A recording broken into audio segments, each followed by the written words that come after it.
네, 저희가 오늘 함께 나누는 수요 예배 방식은 이제 저희가 전에도 한번 했던 것처럼 저하고 고린도 후서 10장부터 13장까지의 내용을 함께 이제 보면서 그러면서 그 안에 있는 것들을 제가 좀 설명하고, 그러니까 성경을 함께 읽어가는 건데 조금 제가 이제 덧붙여서 설명하다가 제가 중간에 한 5가지 정도의 나누는 질문을 이제 중간에 제시할 거예요. 그럼 여러분 가운데 혹시 거기에 대해서 의견이 있으면 자유롭게 함께 같이 의견 나눠주시면 더욱더 풍성한 그런 시간이 될 수 있을 것 같습니다.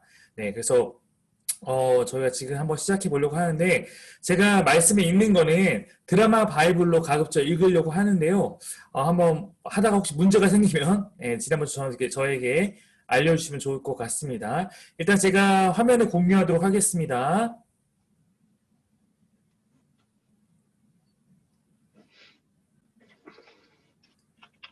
네, 잘 보이시죠? 좀 더 크게 보일 수 있도록 제가 프레젠테이션을 할게요. 네, 오늘 아까 그랬듯이 고린도후서 10장부터 보려고 하는데 왜냐면 고린도후서는 크게 1장부터 7장까지가 바울의 어떤 변론들을 다루고 있다면 그 다음에 8장과 9장은 주일에 본 것처럼 헌금에 대한 부분을 다루고 있고 연보에 대한 부분이죠. 그 다음에 이제 10에서 13장을 우리가 뒷부분으로서 오늘 다룰 내용인데요. 이 부분을 함께 좀 보려고 합니다. 제 목소리 잘 들리고 계시죠? 네. 네, 10장에서 13장에 대해서는 여러 가지 해석이 분분합니다. 어떤 이들은 이제 10에서 13장이 바울의 다른 편지라고 생각하기도 합니다. 그러니까 이 얘기는 무슨 얘기냐면 고린도 후서는 9장에서 끝나는 것이고 10장부터 13장은 다른 식으로 보내진 편지가 나중에 합쳐졌다라고 생각을 하는 겁니다. 그러나 뭐 이렇게 보는 이유는 이해가 돼요. 왜냐면 10장부터 갑자기 다시 내용이 8장부터 9장까지의 내용과 이어지지 않는 것 같은 느낌을 좀 줄 수 있기 때문에 그렇습니다. 그러나 10에 13장은 그렇게 다른 편지로 보냈다는 증거는 명확하게 없고 그래서 아마도 고린도후서는 디도를 통해 들은 교회의 회개 수집에 응답하는 것이지만 그것을 작성하는 가운데 즉 1장부터 9장을 쓰는 가운데 다시 고린도 교회 안에 바울을 공격하는 거짓 사도들의 그런 움직임이 있었기 때문에 그 문제에 대해서 뒤에 추가적으로 다루게 된 것이다. 우리가 처음에 설명한 것처럼 그렇게 우리는 보면서 함께 나아가려고 합니다. 자, 우리가 먼저 10장 1절부터 2절까지를 함께 제가 드라마 바이블로 읽어드릴 텐데요. 혹시 소리가 잘 안 들리거나 이러면 말씀해 주십시오. 우리를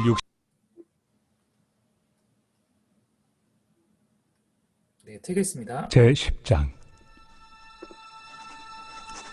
너희를 대면하면 유순하고 떠나 있으면 너희에 대하여 담대한 나 바울은 이제 그리스도의 온유와 관용으로 친히 너희를 권하고 또한 우리를 육신에 따라 행하는 자로 여기는 자들에 대하여 내가 담대히 대하는 것 같이 너희와 함께 있을 때 나로 하여금 이 담대한 태도로 대하지 않게 하기를 구하노라. 네, 잘 들리셨나요? 네. 네, 드라마 바이블로 해도 문제 없겠죠? 네, 여기서 진행해 보겠습니다. 우리가 아까 좀 전에 얘기 나왔듯이 10장에 들어서면서 주제와 논조, 분위기가 모두 변합니다. 1장에서 7장은 사역 변호, 그리고 8장과 9장은 연보에 대해서 좀 부드럽게 이야기를 했지만 이 부분, 즉 10장 이후에는 바울을 대적하는 거짓 사도들과 그들 영향에 흔들리는 교회의 문제에 대해서 다루기 때문에 다시 조금 논조가 강해지는 그런 경향이 있습니다. 여기서 나타나는 것은 크게 세 그룹인데요. 일단은 이 바울의 편지를 받는 독자들인 고린도 교회가 있는 것이고 그들을 흔들고 있는 거짓 사도들이 있는 것이고 그들을 흔들리는 이들을 대항하는 또 바울의 이야기 이렇게 세 가지의 어떤 화자와 이런 내용이 이 주인공으로 나타난다고 할 수 있습니다. 근데 이 중에 바울은 지금 멀리 떨어져 있는 것이고 독자들과 거짓 사도를 함께하고 있기 때문에 영향을 받고 있는 그러한 상황이라고 볼 수 있습니다. 여기 보면은 10장 1절에 보면 이렇게 얘기했죠. 너희를 대면하면 유순하고 떠나 있으면 너희에 대해 담대한 나 바울은 즉 무슨 얘기냐면 바울이 스스로 이렇게 얘기하는 거예요. 야 너희가 내가 너희와 함께 있으면 좀 유순하고 떠나 있으면 강하다라고 막 그런 식으로 날 비꼬았지? 라고 이렇게 얘기하는 겁니다. 그러니까 바울을 조롱하는 사람들이 바울을 그렇게 조롱했었는데 바울이 그 조롱하는 표현을 스스로 사용하면서 이야기를 하는 거예요. 그래서 유순하다는 표현을 일반적으로 겸손하게 말하는 사람, 겸손한 처신하는 사람에 대해서 표현하는 건데 바울을 조롱하는 자들은 바울이 유순하지 뭐 이렇게 약간 비꼬듯이 얘기했던 건데 바울이 그것을 지금 인용하고 있는 겁니다. 아마도 바울이 대면하면 유순하다는 얘기는 바울의 첫 번째 고린도 방문은 고린도 교회를 개척하는 일이었고 두 번째 방문이 이제 디모데가 가져간 고린도 전서가 효과가 없었기 때문에 바울이 직접 방문하게 됐던 그 일로 아마 여러분 기억하실 건데요. 그때 바울의 그 상황에서 그때 바울이 독자들 찾아갔을 때 고린도교회 찾아갔을 때 굉장히 좀 어려움이 있었죠. 그러니까 그 부분에 대해서 지금 이야기하는 것으로 그렇게 볼 수 있습니다. 그러니까 바울이 그때 엄청나게 고린도 교회한테 한마디로 좀 깨지고 왔기 때문에 바울이 만나면 별거 아니야라는 의미의 유순하다라는 얘기를 지금 하고 있다고 보시면 될 것 같습니다. 2절을 보면요. 이렇게 나와 있어요. 굉장히 강력한 표현이며 역설적으로 말하는데 바울을 조롱하는 자들은 바울이 아까 얘기했듯이 대면하면 무력하고 떨어져 있으면 담대하다. 즉 멀리선 강한 척하지만 만나보면 별거 아니야. 이런 식으로 얘기했는데 바울은 오히려 그 얘기를 듣고 이번에 이렇게 얘기하는 거예요. 내가 지금 떨어져 있기 때문에 그리스도의 온유 관용으로 너희를 대하고 있는 거지만 대면하면 내가 거짓 사도들에게 강하게 대하는 것 같이 내가 너희한테 엄청 강하게 대할 거니까 그런 일이 없도록 너희가 조심해라. 그런 일이 없도록 너희가 돌이켜라. 이런 내용으로 지금 이야기를 하고 있는 것이라고 생각하시면 될 것 같습니다. 다음 부분 한번 이어서 보겠습니다. 3절부터 6절입니다.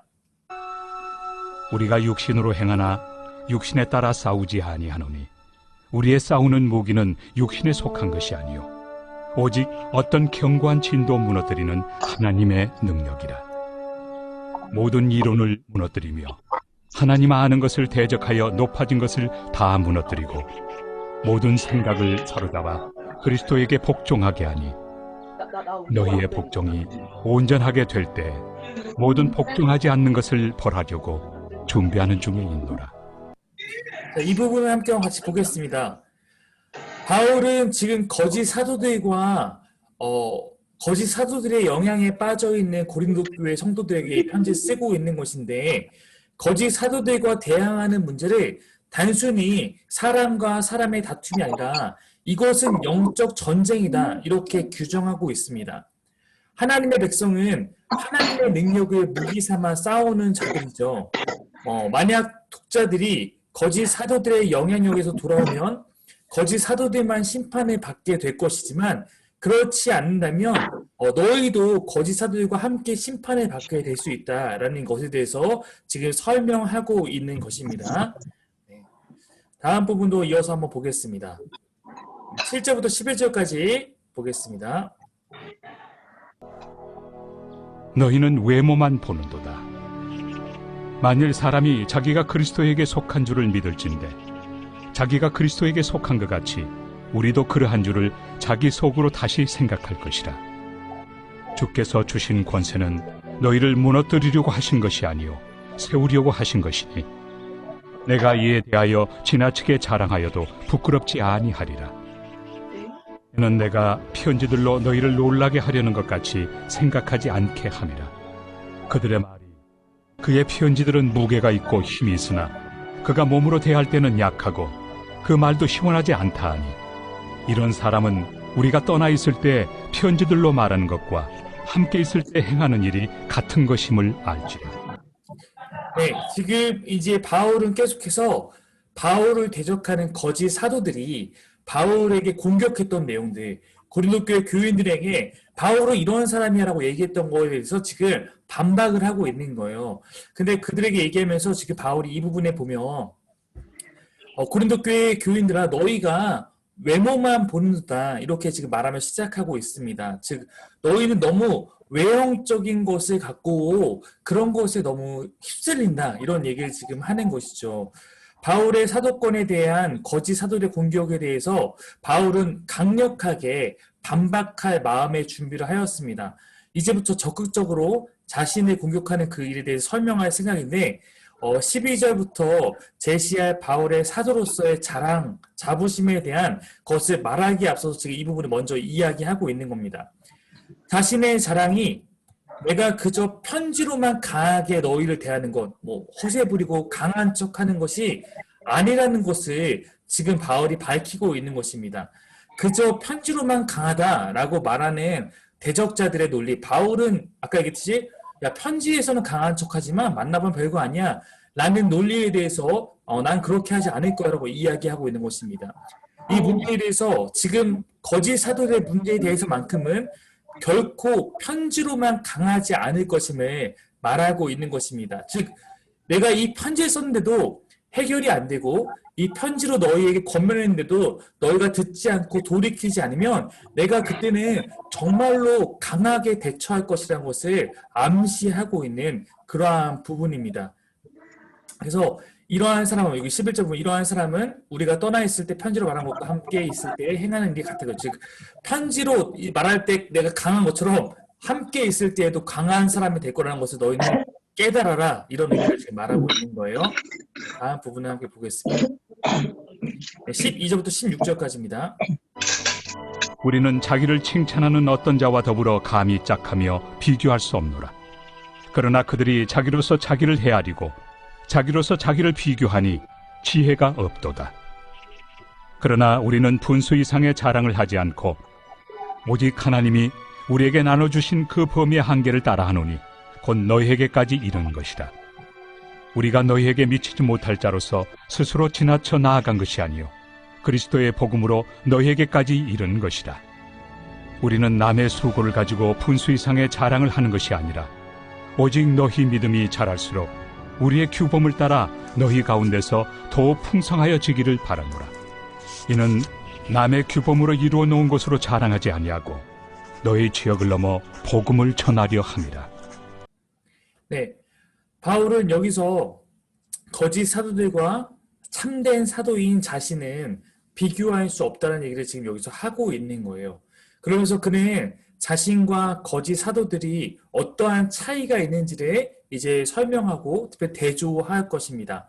근데 여기 보면 지금 15절, 16절 여러분 우리 같이 읽었는데요.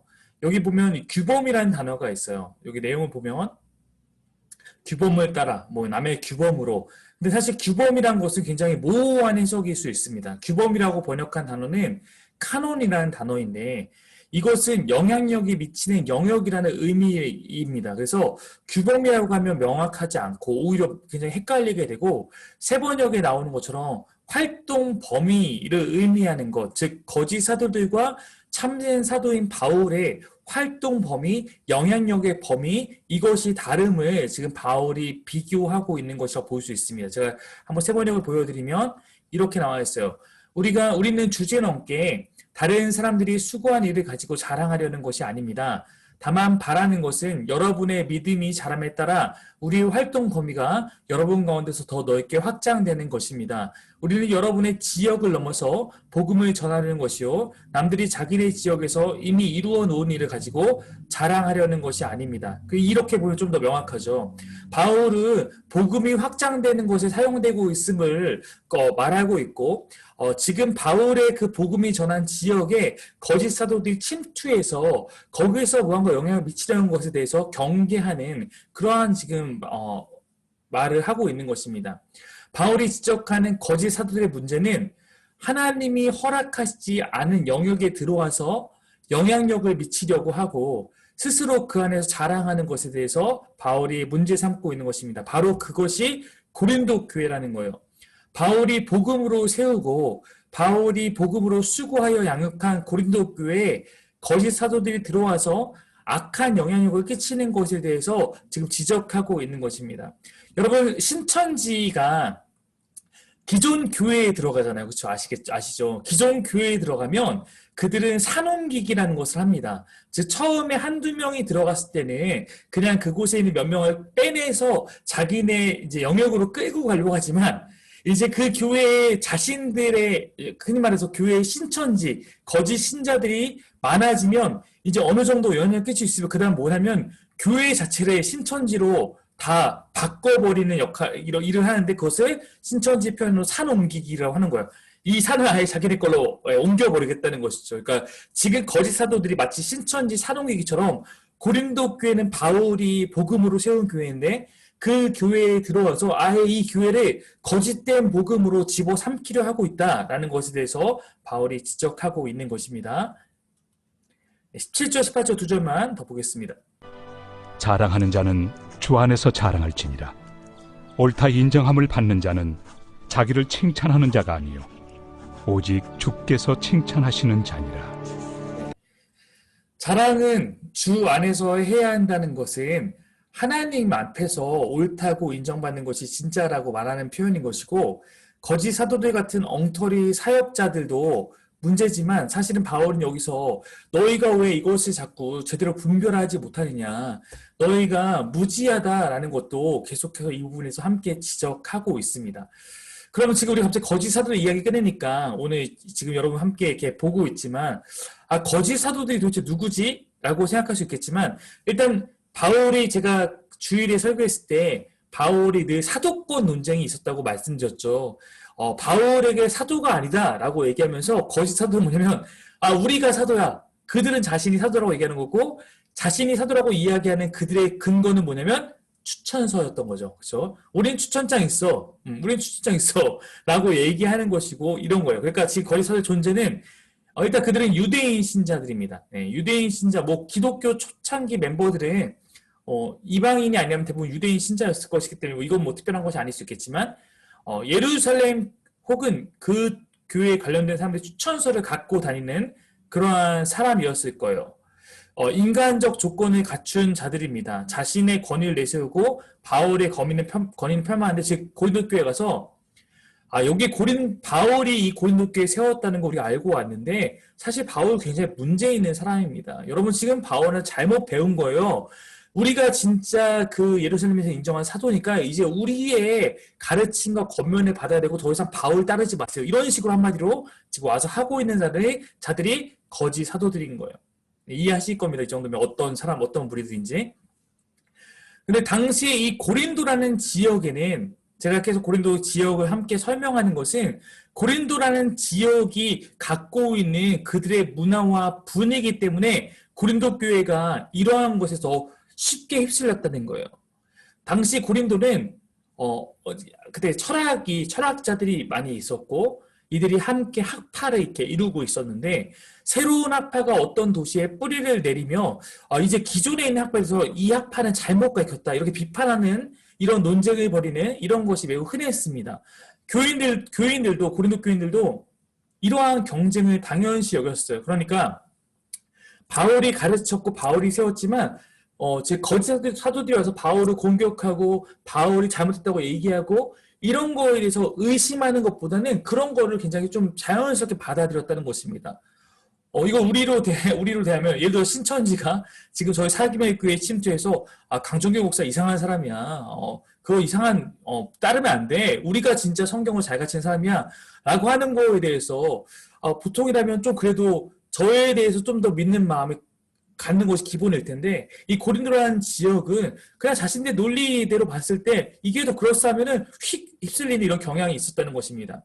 바울은 갈라디아 교회에서도 다른 복음을 전하는 자들 때문에 교회가 분열될 수 있는 위기를 경험한 적이 있었고, 그래서 고린도 교회에 나타난 이 다른 거짓 사도들에 대해서 복음을 위해서 이 문제만큼 굉장히 적극적으로 항변하고 있다. 이것이 오늘 우리가 보는 내용의 굉장히 특징적인 부분입니다. 네, 11장을 넘어가서 계속해서 말씀을 보겠습니다. 제11장. 원하건대 너희는 나의 좀 어리석은 것을 용납하라. 청하건대 나를 용납하라. 네, 바울이 지금 나의 어리석은 것을 용납하라 라고 하는 것은, 갑자기 여러분 이렇게 말하면 이게 무슨 내용인지 잘 이해가 안 될 수 있는데, 10장에는 지금 바울이 이제 어떻게 서론을 얘기했다면, 바울은 지금 이 어리석은 거는 뭐냐면 내가 자랑하는 거예요. 내가 자랑하는 것이 굉장히 어리석은 일인 줄 아는데 나 자랑하기 사실 싫은데 그럼 내가 지금 어쩔 수 없이 자랑을 해야 된다는 거예요. 그러니까 내가 이제부터 이 어리석게 자랑을 좀 하더라도 너희가 좀 이것을 좀 이해해라 라고 이야기하고 있습니다. 지금 바울은 사실 막 이 여기서 자랑까지 해야 되는 이 상황이 바울 스스로 좀 싫은 겁니다. 네, 바울 스스로 좀 싫은 거고 그는 인간적인 자랑을 내세우기 싫습니다. 그러나 독자들을 설득하기 위해서 부득이하게 자신 또는 인간적인 부분들에 대해서 이야기를 해야 할 필요성을 지금 강하게 느끼고 있는 것입니다. 그러므로 어리석은 것, 즉 인간적인 자랑의 조건들에 대해서 내가 이제부터 좀 말을 할 건데 이거에 대해서 용납하라라고 얘기한 것입니다. 여기서 1절에만 지금 어리석은 것을 용납하라, 나를 용납하라 이렇게 말하고 있는데요. 용납하라는 이 표현이 거듭되고 있는 것은 지금 이 싸움에서 거짓 사도들에게 자칫 고린도 교회 교인들이 그들에게 넘어갈 수 있는 이 상황 가운데서 이 독자가 되는 고린도 교회 교인들의 지켜내고 싶기에 너희가 나를 좀 받아들이고 내 말 좀 들어라 라고 말하는 바울의 굉장히 결연한 의지라고 할 수 있습니다.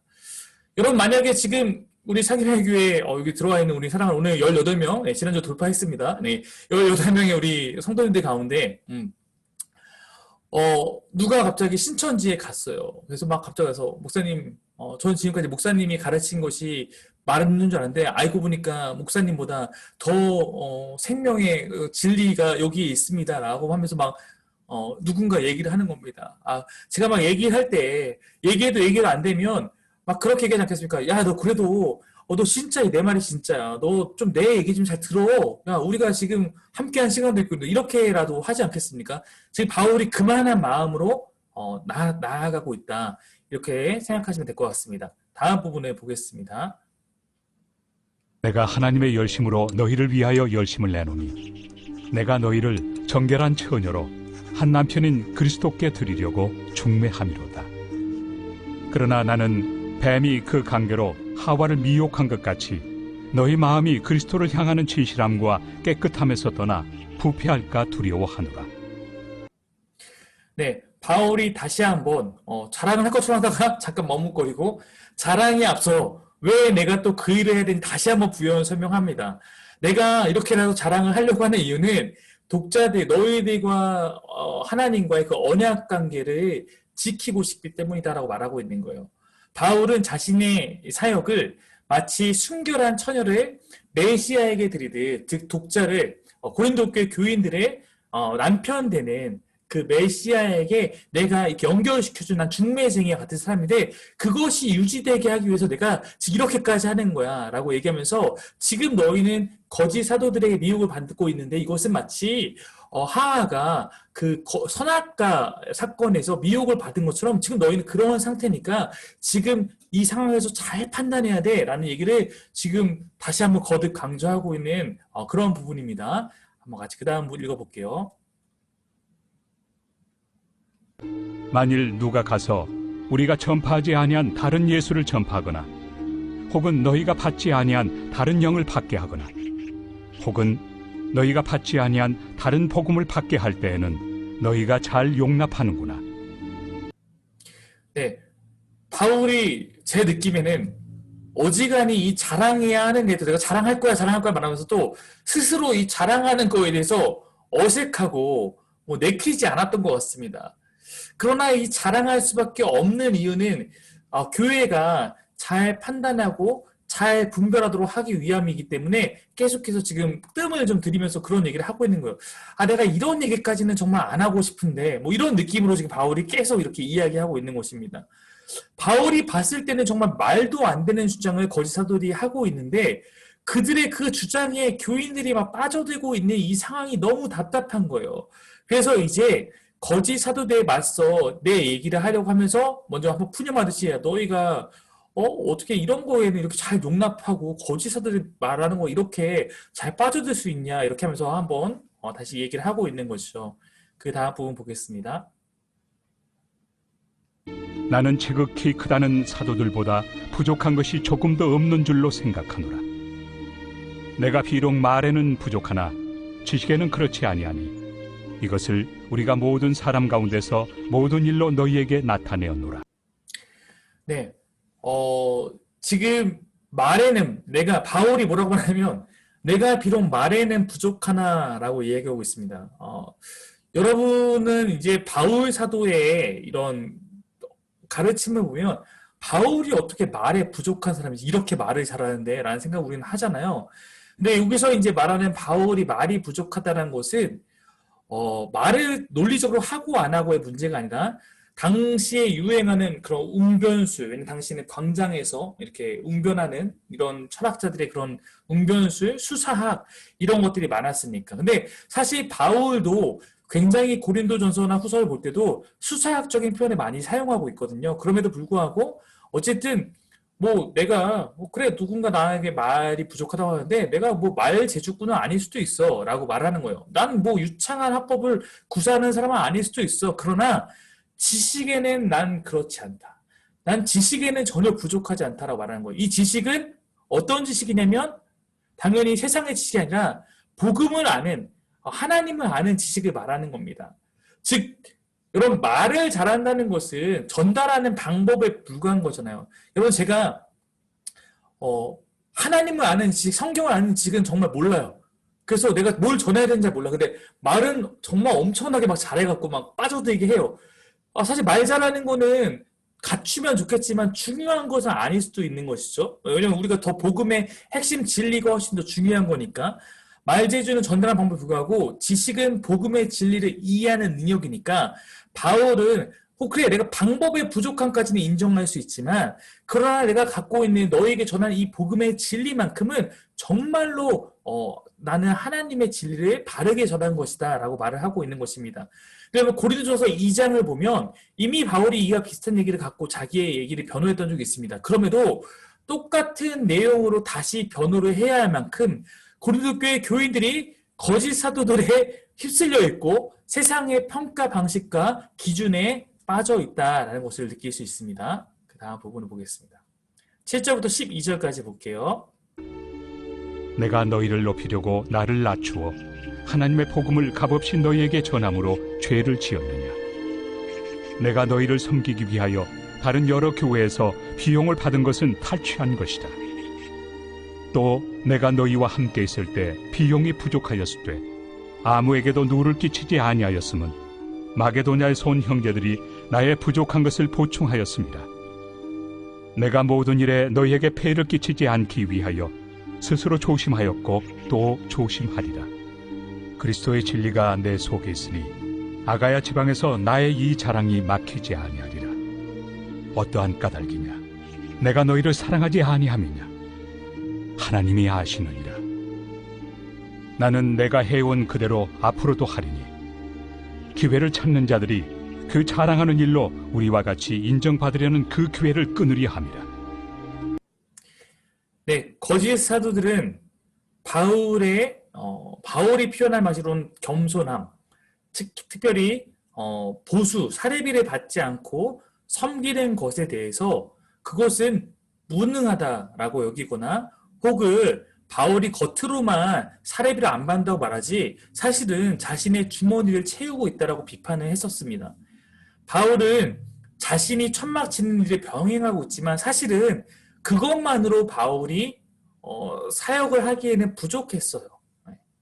그 삶에 그러나 바울이 그럼에도 고린도 교회로부터 보수를 받지 않는 이유에 대해서 이제는 설명하지 않으면 오해가 쌓일까봐 사실은 바울이 이런 얘기까지 해야겠습니까? 그러나 그 삶의 존재, 내가 어떻게 살아가고 있는지까지 다 오픈을 해야지만 고린도 교회 교인들이 납득할 수 있기 때문에 내가 천막 짓는 일을 하고 있지만 사실 나 그것만은 못 살아가는데 내가 이렇게 할 수 있는 것은 내가 고린도 교회 받지 않고 있지만 빌립보 교회에서 나를 후원하고 있기 때문에 내가 이렇게 지금 사역을 할 수 있는 것이다 라는 것까지 지금 바울이 설명하고 있는 겁니다. 탈취라는 표현을 쓴 것은 대적자들이 즉 바울의 대적하는 자들이 바울이 고린도 교회 헌금을 탈취한다라고 비난했기 때문에 바울이 거기서 받아서 이렇게 표현하는 거예요. 야, 내가 설령 탈취한다고 하는데 탈취라고 해도 너희 교회 고린도 교회는 아니야. 내가 차라리 빌립보 교회 교인들의 그런 헌금을 내가 탈취하다시피 해서 그들이 나를 후원하고 있다면 그건 맞겠지만 고린도 교회는 아니야라고 바울이 얘기하는 겁니다. 또한 고린도 교회에서만큼은 지금까지도 받지 않았지만 앞으로도 나는 사례비를 받지 않고 무보수로 사역하겠다라고 바울이 말을 하고 있습니다. 아마도 바울이 무보수 사역을 하는 것은 굉장히 쉽지 않은 일이었을 거예요. 그러나 바울이 지금 고린도 교회와의 상황, 고린도 교회의 영적 수준을 봤을 때 이 교회에서 사례비 받는다는 것은 오히려 여러 가지로 더욱더 이들이 자라가는 데 있어서 좋지 못하다고 여겼기 때문에 고린도 교회로부터는 어떤 오해도 받고 싶지 않았고, 그래서 결국은 고린도 교회 교인들을 지키기 위해서 바울은 계속해서 사례를 받지 않고 사역을 했기 때문에 이 모든 것은 사실 바울의 고린도 교회에 대한 사랑이라고 우리가 그렇게 생각해 볼 수 있습니다. 제가 잠깐 끊고 여러분이랑 같이 몇 마디 얘기 나누려고 하는데 잠깐 공유를 중지하고 이런 얼굴을 좀 볼 수 있도록 하겠습니다. 네, 저는 이제 여러분 다 보인다면 여러분은 뭐 4명씩 이렇게 보일 것 같습니다. 제가 지금 음속을 다 했는데 음속을 잠깐 푸셔도 됩니다. 지금 잠깐 우리가 몇 가지 이야기 잠깐 나누려고 해서 네.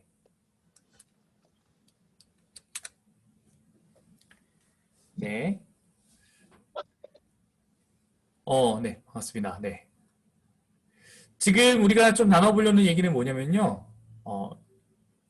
저는 이제 여러분 아시다시피, 저는, 사례를, 지금 뭐 거의 받지 않고 있기 때문에 다른 일을 하면서 하고 있고, 이거를 이중직이라고 한다고 말씀드린 바 있습니다.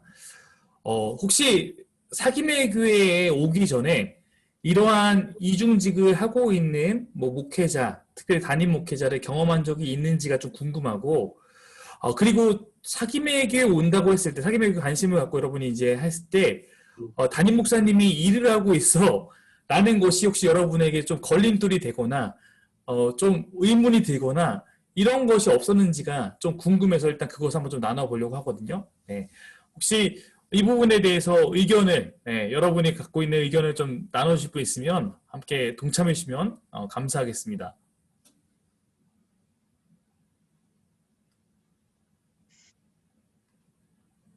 네, 지금 다 가만히 있고, 네. 제가 그럼 뭐 지명을 해야 되나요? 혹시 이 부분에 대해서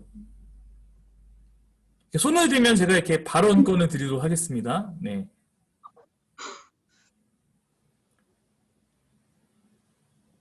네, 그럼 제가 지명해서 묻도록 하겠습니다. 네.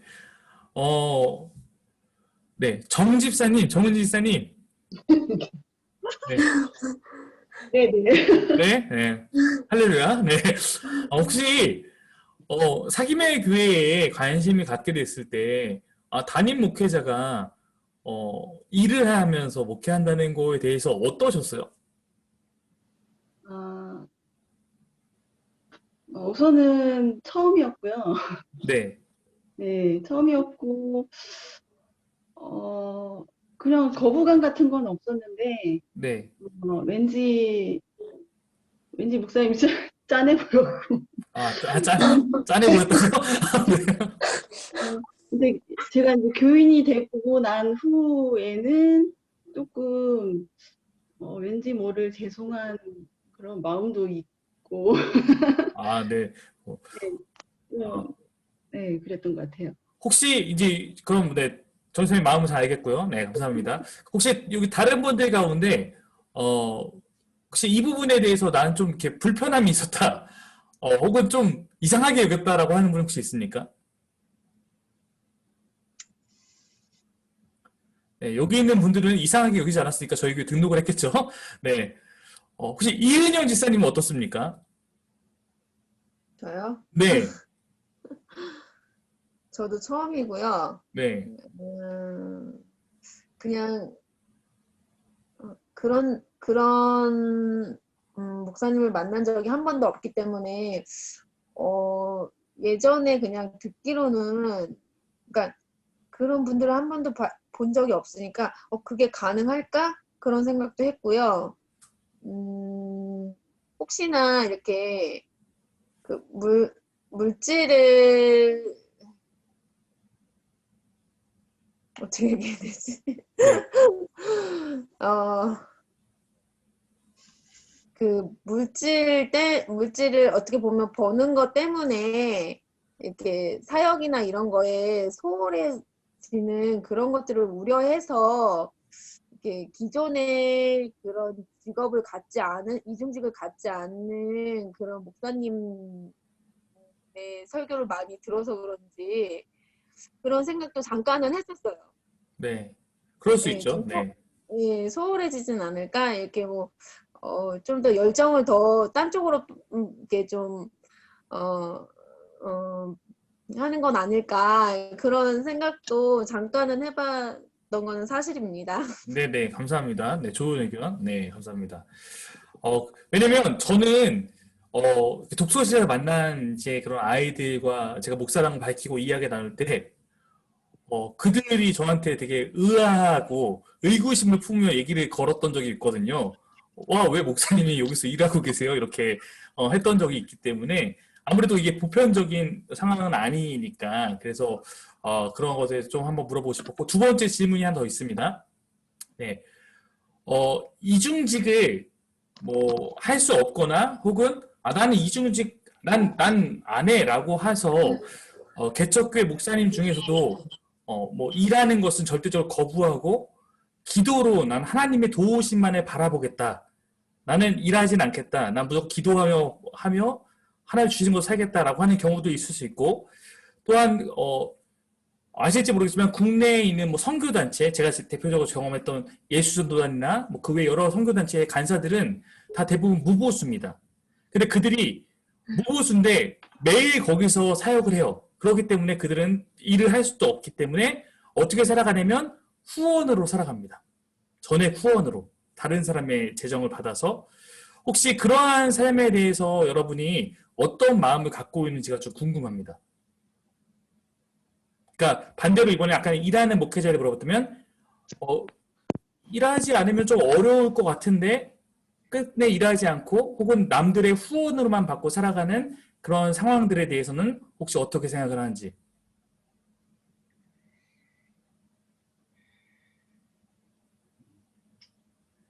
네, 의견이 있으면 이렇게 네, 이은유 이사님. 옛날에는 그 구약 시대 때는 레위지파 사람들은 제사장이었기 때문에 그렇게 살아간 걸로 알고 있거든요. 네네. 근데 지금 현재는 많이 달라졌잖아요. 네. 옛날이 아니기 때문에 구약 시대가 아니기 때문에 그래서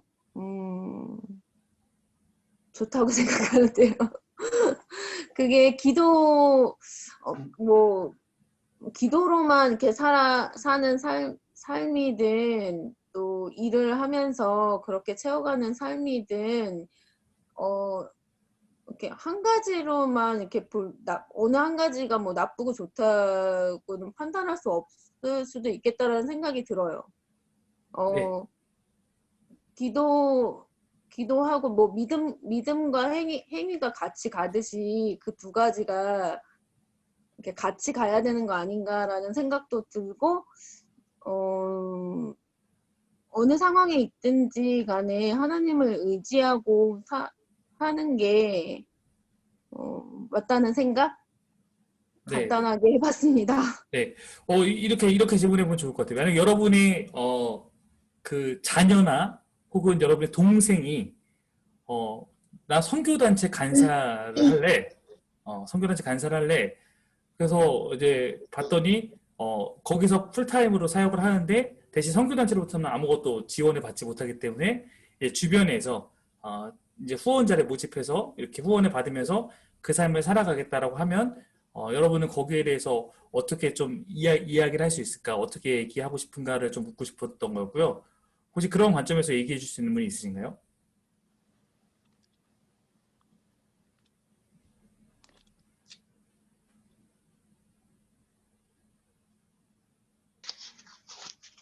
네, 얘기해 주실 분 없는 걸로 네, 보입니다.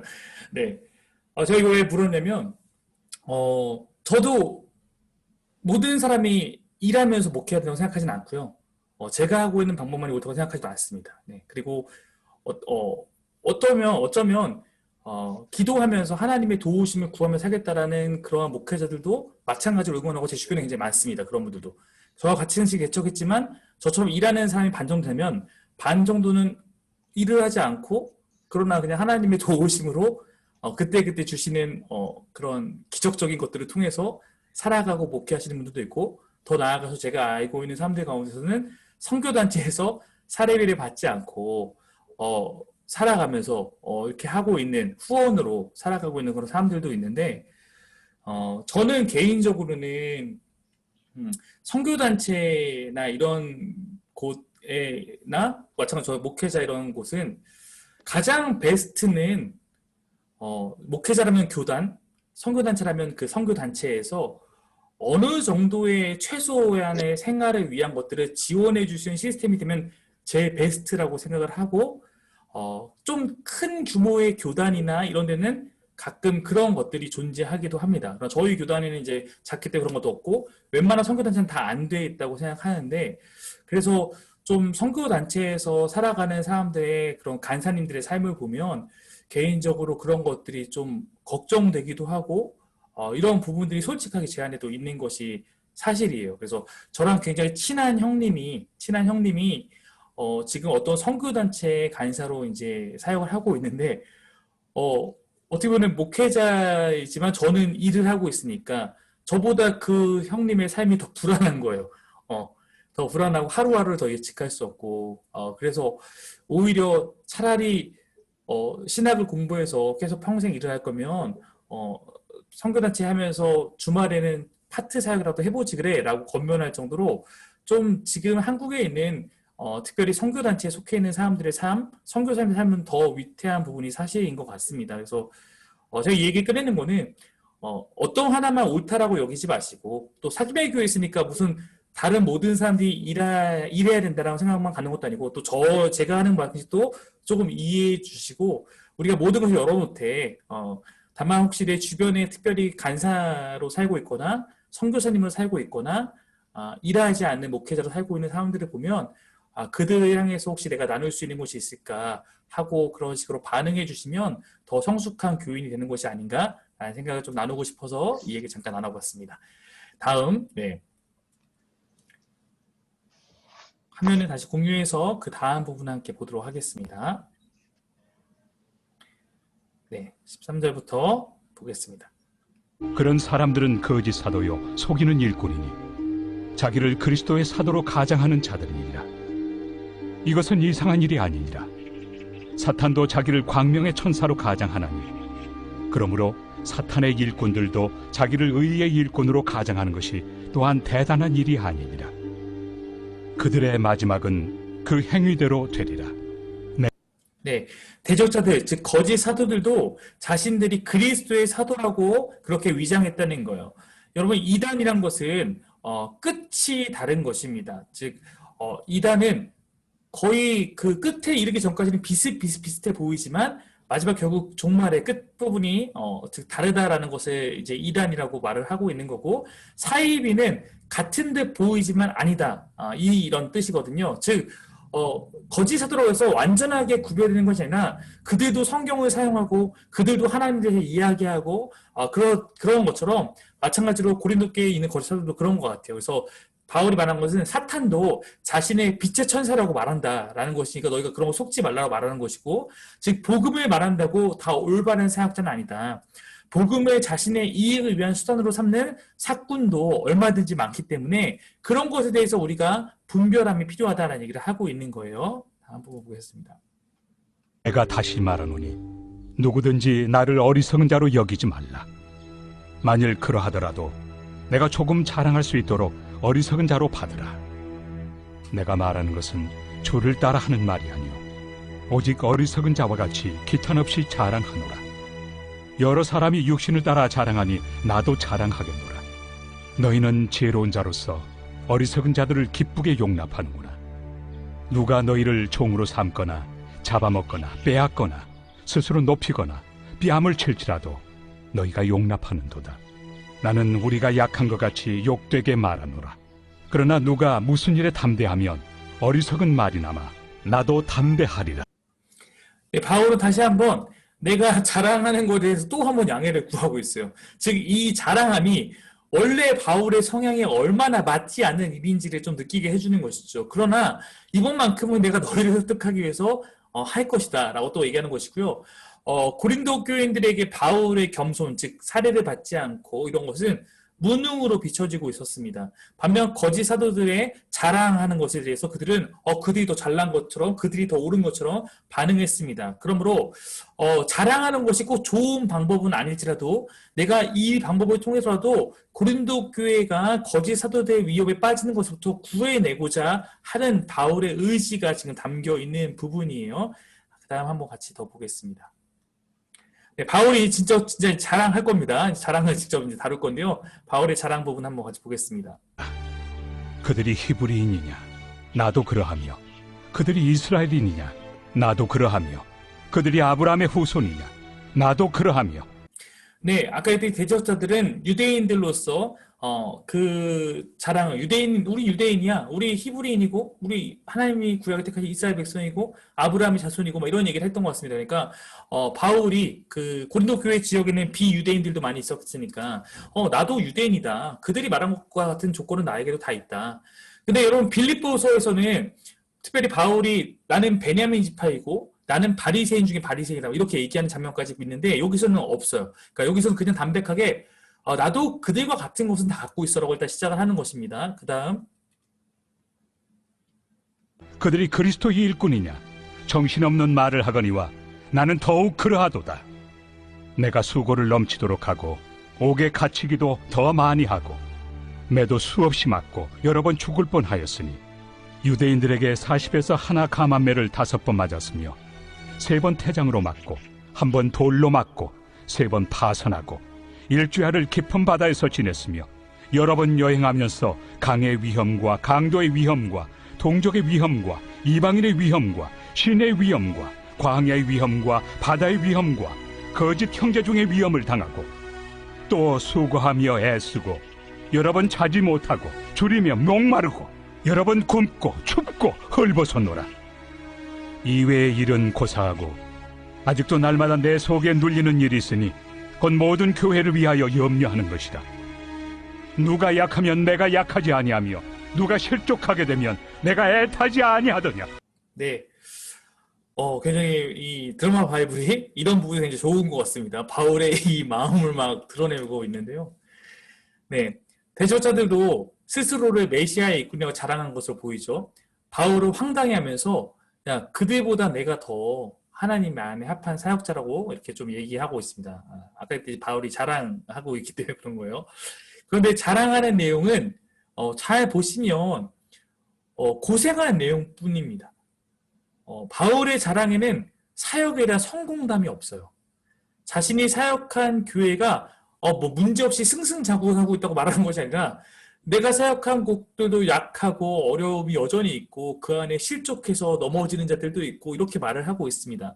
즉 바울이 자랑하는 것은 성공했다, 뭐 어쨌다라는 것이 아니라 그가 자랑하는 포인트는 뭐냐면 자신이 그런 교회들을 위해서 목숨 걸고 사역하고 있으며 나는 계속해서 그런 교회들을 염려하고 있는 사역자다. 이것이 오히려 바울의 자랑이라는 거예요.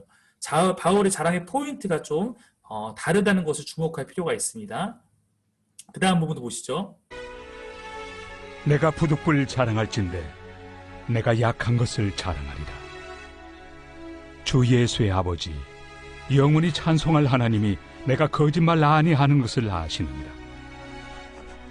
다메섹에서 아레다 왕의 고관이 나를 잡으려고 다메섹 성을 지켰으나 나는 광주리를 타고 들창문으로 성벽을 내려가 그 손에서 벗어났노라.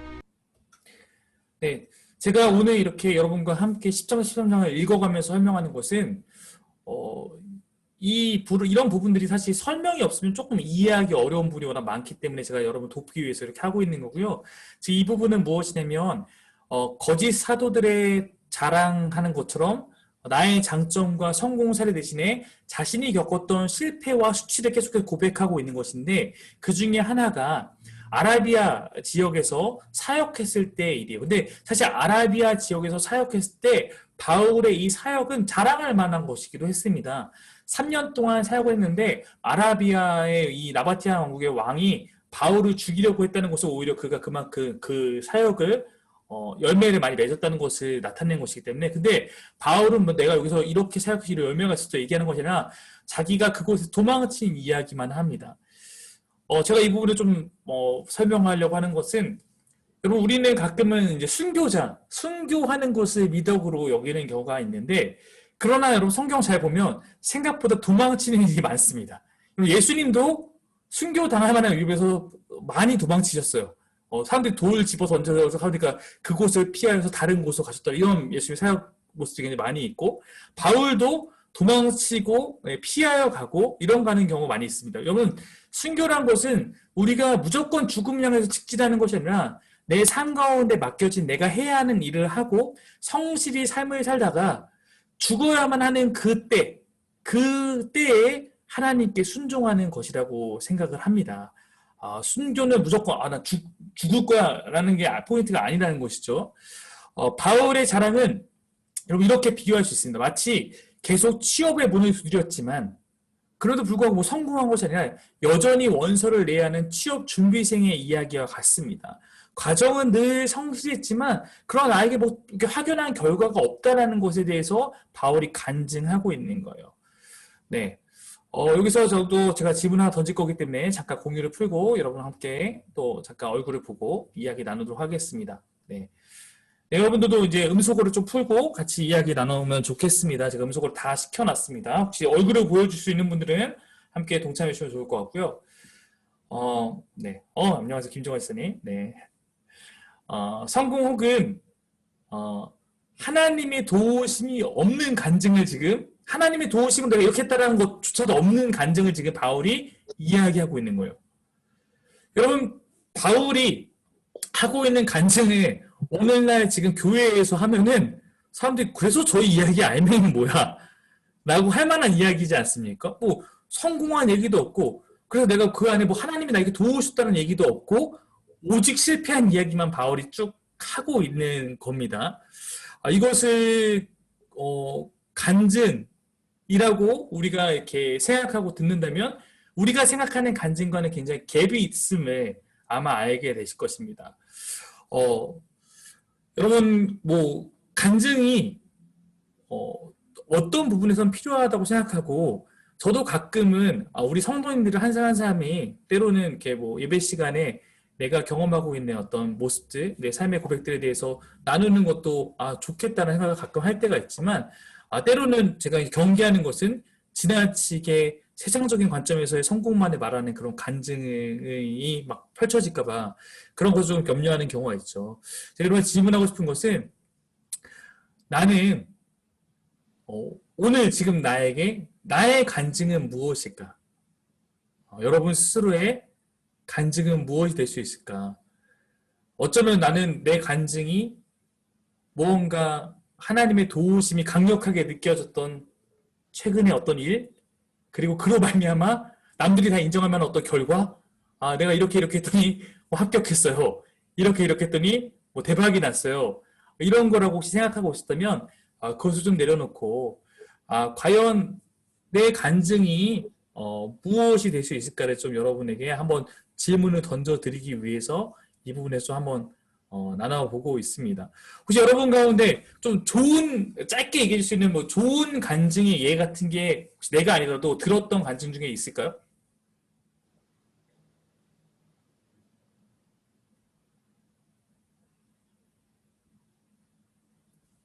좋은 간증이 우리가 생각하는 막 성공주의 이런 간증이 아니라 혹시 좀 그것과 다른 간증?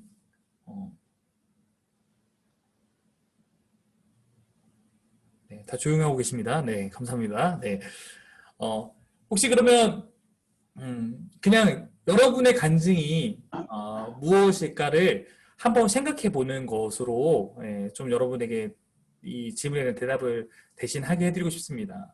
우리가 보는 여러 가지 뭐 프로그램 이런 데서는 우리의 그런 부분을 주목하고 있지 않지만 우리는 바울과 같이 나의 실패와 때로 나의 연약함 그런 것들을 간증으로서 나눌 수 있는 제가 기억나는 것 가운데 하나는 어떤 제가 갑자기 책 제목이 기억 안 나는데 제가 이채욱이라는 어떤 회장님이었던 것 같은데 회사가 망했어요. 네. 회사가 망했는데 그 회사가 망한 것에 대해서 회사가 망하는 본인이 사표를 내게 됐어요. 본인의 실수로 인해서. 근데 그런 모든 사표를 내는 과정들에 대해서 간증으로 담아서 그 안에서 자기의 잘못을 인정하고 그러나 회사에 최대한의 책임을 다하기 위해서 자기가 벌여놓은 잘못들에 대해서 수습을 다하고 수습을 다 어느 정도 한 날 마지막으로 가서 사표를 냈던 그런 것에 대해 나눈 적이 있었는데 저는 개인적으로 그것이 굉장히 인상적이었던 기억이 있고요.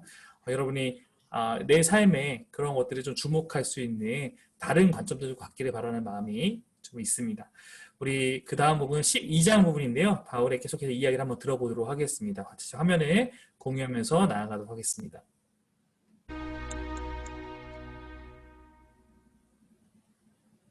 제12장 무익하나마 내가 부득불 자랑하노니 주의 환상과 계시를 말하리라. 내가 그리스도 안에 있는 한 사람을 아노니 그는 14년 전에 셋째 하늘에 이끌려 간 자라. 그가 몸 안에 있었는지 몸 밖에 있었는지 나는 모르거니와 하나님은 아시느니라. 내가 이런 사람을 아노니 그가 몸 안에 있었는지 몸 밖에 있었는지 나는 모르거니와 하나님은 아시느니라. 그가 낙원으로 이끌려가서 말로 표현할 수 없는 말을 들었으니 사람이 가히 이르지 못할 말이로다. 네, 여러분 여기서 말하는 그가는 누굴까요? 바울입니다. 네, 바울이 자기의 경험을 얘기하는데 내가라고 하지 않고 그가라고 이야기하고 있는 거예요. 아마도 이 시기는 14년 전의 경험일 건데 바울이 회심한 이후에 고향으로 돌아가서 고향 근처에서 사역을 했던 때에 경험했던 일로 그렇게 이해할 수 있습니다. 제가 고향에 내려가서 10년 정도의 시간 동안 있었다라고 설명드린 바가 있었는데요. 그리고 그곳에서 바나바랑 같이 이제 성교에 떠났다 이렇게 얘기했는데 그 전에 이야기가 될 것입니다. 바울의 이제 경험은 무엇이냐면 셋째 하늘 체험을 했다는 것입니다. 그러나 이것이 내가 육체로 갔는지 영으로만 간 건지 뭐 이거에 대해서 우리가 정확히 알 수 없습니다. 오직 하나님만 그 정황을 정확히 아는 그런 신비한 경험이었는데 여기서 뭐 둘째 하늘, 셋째 하늘 이렇게 말하는 표현은 아마도 1세기의 유대교인들이 갖고 있던 세계관에 따른 것으로 이해할 수 있습니다. 셋째 하늘이라는 것은 아마도 우리가 따지면 성소가 있고 지성소가 있는 것처럼 더욱더 하나님과 가까이 있는 장소를 셋째 하늘, 즉 하나님 보좌가 있는 곳 이곳을 셋째 하늘로 이해하면 좋을 것 같습니다. 그리고 여기서도 뭐 그가 나를 낙원으로 이끌었는데 여기서 낙원도 우리가 생각하는 뭐 그 하나님 나라 가기 전에 그런 공간이 아니라 하나님이 현존하시는 하나님의 가장 가까이 있는 그 장소를 의미한다고 볼 수 있습니다. 그러나 바울이 지금 이 얘기를 꺼내면서도 바울이 굉장히 조심하고 있는 거예요. 무슨 얘기냐면 내가 이런 신비 체험까지 했다는 것을 말을 하고 있지만 사실 이것도 무익하나마라고 시작하잖아요. 1절 보면 무익한 것이다라는 것을 강조하며 시작합니다. 그리고 내가라고 하지 않고 그가라고 말함으로써 이것을 최대한 자신에게 집중하지 않으려는 그런 모습을 보이고 있습니다. 그리고 그는 신비 체험을 했다라는 것을 말하지만 그 안에서 자기가 뭐 사람이 가히 듣지 못한 말을 들었다라는데 이것에 대해서 또 밝히지 않고 그냥 그런 일이 있었다. 이런 경험했다라고 이렇게 말하고 있습니다. 그러면서 다시 여기까지만 얘기하고 다시 자신의 수치스러운 경험을 말을 하는 것으로 넘어가고 있습니다. 바울이 이 부분에 굉장히 조심스럽지만 말을 하고 있는 것을 우리가 볼 수 있어요. 다음 부분. 내가 이런 사람을 위하여 자랑하겠으나 나를 위하여는 약한 것들 외에 자랑하지 아니하리라. 내가 만일 자랑하고자 하여도 어리석은 자가 되지 아니할 것은 내가 참 말을 함이라. 그러나 누가 나를 보는 바와 내게 듣는 바에 지나치게 생각할까 두려워하여 그만두노라. 아마도 바울의 이런 셋째 하늘의 체험 같은 것이 거짓 사도들에게 있었다면 아마도 그들은 이 경험을 부풀려서 이걸로만 엄청나게 오랫동안 얘기하겠지만 바울은 절제하고 있죠. 그리고 다시 아까 얘기했듯이 자신의 약함을 자랑하는데 아마도 셋째 하늘의 이야기를 잠깐 꺼냈던 것은 이 경험과 더불어 하나님께서 자기에게 주셨던 한 가지 사건을 이야기하기 위해서 그런 건데 지금 이제 그 이야기를 하려고 하는 거예요. 다음 부분 보겠습니다. 여러 계시를 받은 것이 지극히 크므로 너무 자만하지 않게 하시려고 내 육체에 가시 곧 사탄의 사자를 주셨으니 이는 나를 쳐서 너무 자만하지 않게 하려 하심이라. 이것이 내게서 떠나가게 하기 위하여 내가 3번 죽게 간구하였더니 나에게 이르시기를 내 은혜가 내게 족하도다. 이는 내 능력이 약한 데서 온전하여 짐이라 하신지라. 그러므로 도리어 크게 기뻐함으로 나의 여러 약한 것들에 대하여 자랑하리니 이는 그리스도의 능력이 내게 머물게 하려 함이라. 그러므로 내가 그리스도를 위하여 약한 것들과 능력과 궁핍과 박해와 권고를 기뻐하노니 이는 내가 약한 그때에 강함이라. 아까 얘기했던 그 14년 전에 경험했던 셋째 하늘의 계시와 연관된 일을 지금 설명하는 겁니다. 그 일 이후에 오히려 하나님께서는 바울에게 그런 계시들을 받았다고 자만하지 않게 하기 위해서 나에게 육체의 질병을 주었다라고 말하고 있는 것입니다.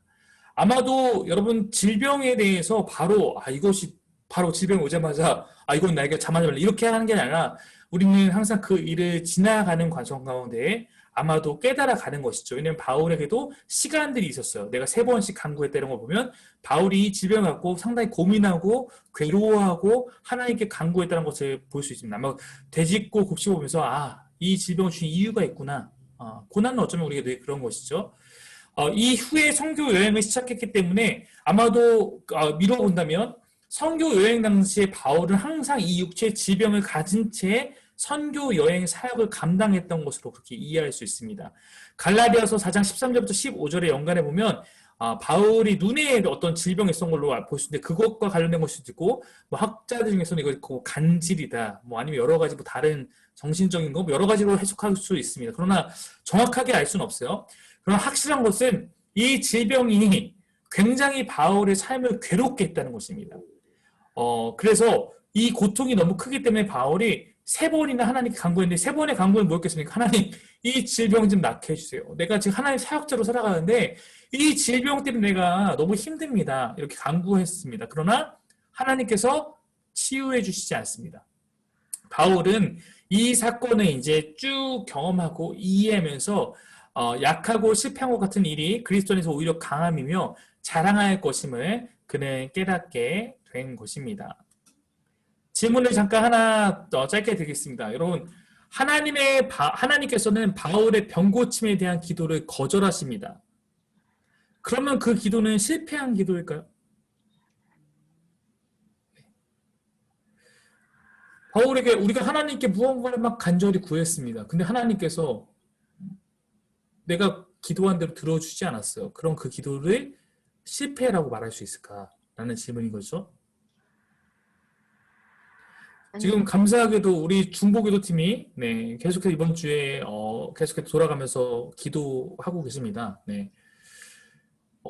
예를 들어서 우리 정지영 선생님의 어떤 기도 제목을 갖고 우리가 다 중보해서 기도했는데 그 기도가 우리가 기도하는 방향대로 들어주지 않을 수도 있는 것이고 저의 기도 제목을 갖고 했는데도 들어주지 않을 수 있고 이런 일들이 우리 안에 사실 많이 있을 수 있어요. 그러면 그 기도는 실패한 기도인가라고 우리가 한번 이 시간 질문을 해봐야 될 것입니다. 더 나아가서 좀 기도에 실패가 있을까?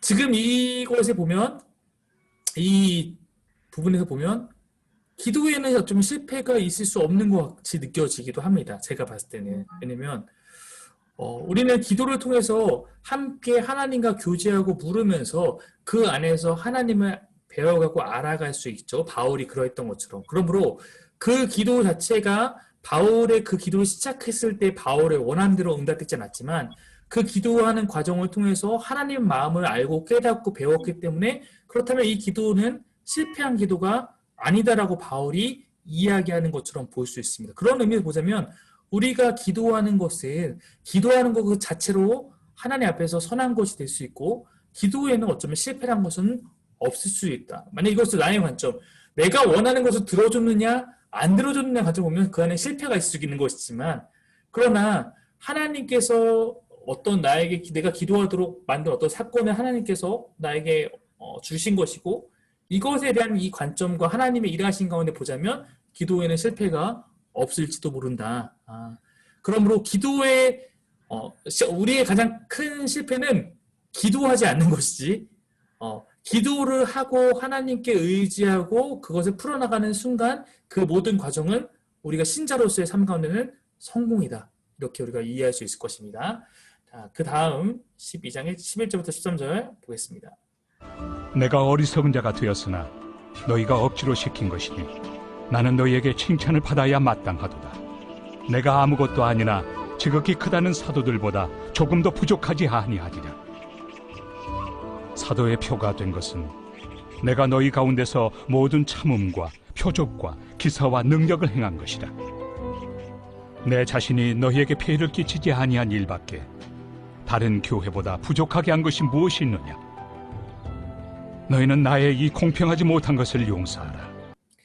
자, 바울이 지금 자랑을 너희가 억지로 시켰다라고 말한 것은 이런 의미죠. 너희의 초점과 너희의 그 수준에 맞추다 보니 내가 부득이하게 자랑까지 하고 있으니까 내가 자랑하게 된 것은 너희가 나한테 억지로 시킨 거나 다름없다라고 설명하고 있는 것이고요.